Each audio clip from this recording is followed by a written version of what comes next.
அஸ்ஸலாமு அலைக்கும் ஆல். பச்சை பயிர் ரெசிபி எப்படி பண்ணுறது பார்க்கலாமா? பச்சை பயிரில் பார்த்தோன்னா நல்ல நார் சத்து இருக்குது, புரதச்சத்து இருக்குது, விட்டமின் பி இருக்குது. அப்புறம் நோய் எதிர்ப்பு சக்தியை அதிகப்படுத்தும். அது மட்டும் இல்லாமல் கேன்சர் செல்களையே இது அழிக்குது. நல்ல நம்மளுக்கு உடம்புல ஸ்ட்ராங் கொடுக்கும். இது முளைக்கட்டி பச்சையாகவே கூட நம்ம சாப்பிட்லாம்.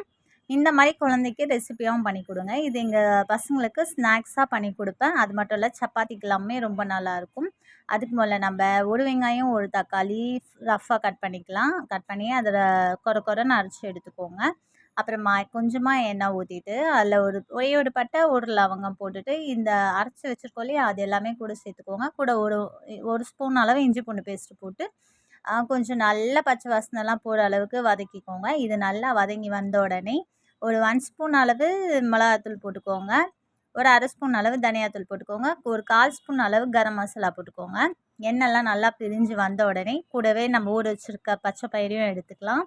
அதையும் இது கூடவே சேர்த்துட்டு நல்லா மிக்ஸ் பண்ணிவிட்டு ஒரு 1/2 டம்ளர் அளவு தண்ணி ஊற்றி உப்பு போட்டு மூடி வச்சிட்டோன்னா ஒரு 3 விசில்லே சூப்பராக பூ போல் வெந்து வந்துடும். இப்போது நம்மளோட பச்சை பயிர் ரெடி ஆகிருக்கு. இதில் கொத்தமல்லி தூவி இறக்கி பசங்களுக்கு கொடுங்க. இது சப்பாத்தி கூட வச்சு சாப்பிடுங்க. சூப்பரான பச்சை பயிர் தயார்.